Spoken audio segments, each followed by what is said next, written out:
De volta com o GPS CNN, a gente faz agora uso de uma ferramenta da Atlas Intel para medir a opinião pública e o sentimento das pessoas diante de falas de personalidades políticas. Quais discursos têm apelo maior ou menor e para quem?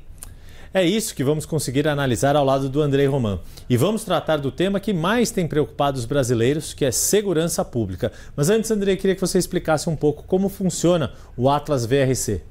Yuri, Atlas VRC é uma ferramenta de medição da reação de audiência desenvolvida pela Atlas. Funciona da seguinte maneira: segundo por segundo, a gente vai pegar uma amostra representativa da população brasileira e cada de quem assiste, cada pessoa que assiste um trecho de vídeo vai ter uma escala de avaliação, como vocês podem ver aqui. É uma escala de 11 pontos que vai entre terrível e excelente. Então você está avaliando o quê? Quanto você está gostando do discurso. A gente pode fazer isso para um discurso político, igual poderíamos fazer isso para uma propaganda de um produto. A ferramenta não muda em termos da metodologia da medição. Então, cada pessoa basicamente vai estar interagindo com essa escala. Se você para de interagir, o vídeo para. Então, a gente não capta mais, não vai mais salvar outro ponto dentro dessa curva de reação individual.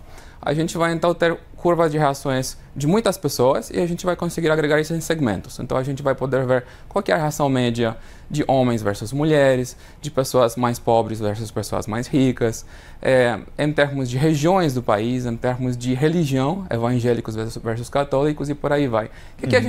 Qual que é o objetivo aqui? A gente quer entender, existem pontos de inflexão na medida em que as pessoas reagem a um discurso, uma fala do presidente Bolsonaro, por exemplo. Esse foi um teste no contexto da pandemia do Covid-19. Existe um momento durante esse teste em que as pessoas passam a avaliar melhor o pronunciamento do presidente Bolsonaro. Qual que é essa mensagem? Qual que é a magnitude dessa inflexão e dentro de quais grupos ela se produz? A gente vai usar um exemplo aqui então e mostrar um trecho de como a Atlas Intel faz essa medição, aliás. A gente vai ver um trechinho de uma fala do governador Tarcísio de Freitas sobre segurança pública e depois a gente traz os resultados dessa análise da Atlas. São operações que têm alvos que são muito bem determinados. Nosso objetivo sempre é aprender. Por quê?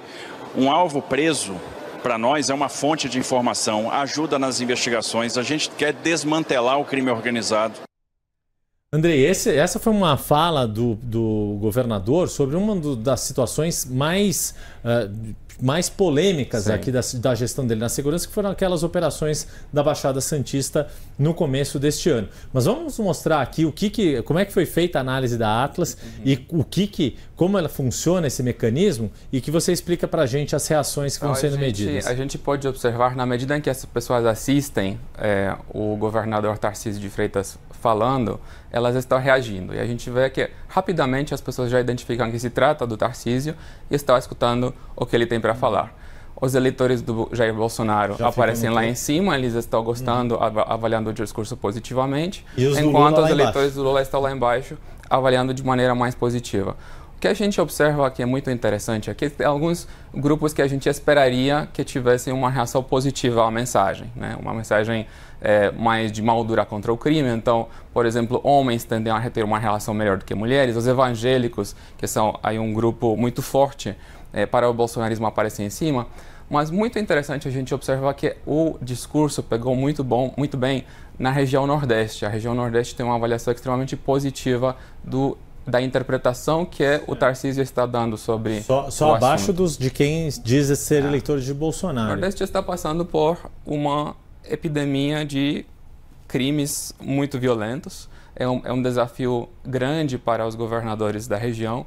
E a gente viu na semana passada, pela primeira vez, um governador do PT fazendo um pronunciamento público em relação à postura da esquerda na pauta de segurança. Se trata do governador do Ceará, Elmano de Freitas. De um estado que tem problemas de segurança já há algum tempo. O que o Elmano argumentou é que a esquerda deveria repensar a sua abordagem em relação à segurança pública e basicamente comprovar de que tem que tomar medidas duras contra o crime, dessa maneira que ele se expressou. Aqui a gente entende um pouco do porquê. No Nordeste, essa abordagem mais dura contra a criminalidade ele acaba então impactando no discurso dos políticos, mesmo naqueles da esquerda, e fazendo com que eles repensem as políticas públicas e também o discurso. E nisso, por exemplo, o governador do Piauí, Rafael Fonteles, que também é do PT, ele é um dos governadores melhor avaliados da região na pauta de segurança, até não apenas no Nordeste, mas no país. Então é possível, a partir do exemplo do Piauí, a gente entender que também eles podem ter um bom desempenho.